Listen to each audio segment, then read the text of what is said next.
భూమి కోసం, ముక్తి కోసం, విముక్తి కోసం పోరాటం చేసినటువంటి ఇంద్రవెల్లి స్థూపం నిజంగా నరానా కూడా ఒక ఉత్తేజం కూడా వారు చేసినటువంటి త్యాగాన్ని ఒక పులకరింతలాగా ఉన్నది. మరి వారి త్యాగాలను గుర్తు చేసుకుని తెలంగాణ రాష్ట్రాన్ని అభివృద్ధి చేసుకుంటూ వచ్చినాం.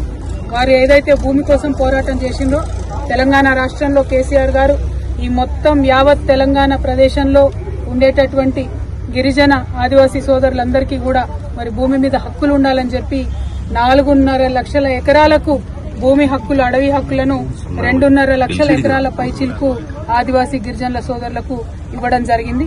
గత 10 ఏళ్లలో బీఆర్ఎస్ హయాంలో, కేసీఆర్ గారి హయాంలో మరి భుక్తి కోసం, భూమి కోసం పోరాటం చేసినటువంటి వీరులందరినీ కూడా గౌరవించుకోవడం జరిగింది.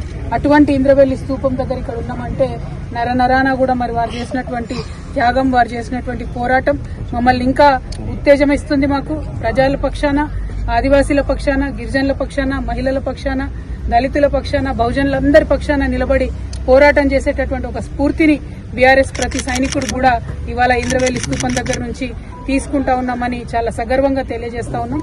వారు చేసినటువంటి త్యాగాలు మరవలేని, వారి పోరాటాలు మరవలేనటువంటి మరి అటువంటి ఉత్తేజంతో ఉన్నటువంటి ఈ తెలంగాణలో మరి ఇప్పుడు నడుస్తున్నటువంటి ప్రభుత్వ హయాంలో రైతులకు అన్యాయం జరుగుతోంది, మహిళలకు అన్యాయం జరుగుతోంది.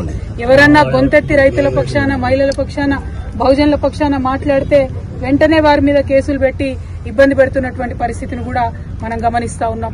ఇవాళ మా వర్కింగ్ ప్రెసిడెంట్ గారు గౌరవనీయులు అన్న కేటీఆర్ అన్న గారి మీద కూడా మరి రకరకాల కేసులు పెట్టి ఏసీబీ పేరుతోని, ఇంకో దాని పేరుతోని వారు ఎట్లా కక్షపూరితమైన వ్యవహారం ఈ ప్రభుత్వం చేస్తుందో తెలంగాణ ప్రజలందరూ కూడా గమనిస్తా ఉన్నారు.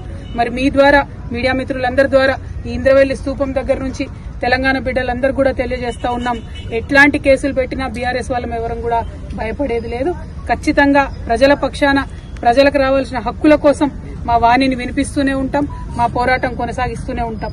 నిన్నటికి నిన్న ఈ ప్రభుత్వం మొదలు 15,000 ఇస్తాం కదా ఎకరానికి రైతు భరోసా అని చెప్పి దాన్ని తగ్గించి 12,000 ఇస్తామని చెప్తే ఇవాళ బీఆర్ఎస్ పార్టీ పిలిపించింది.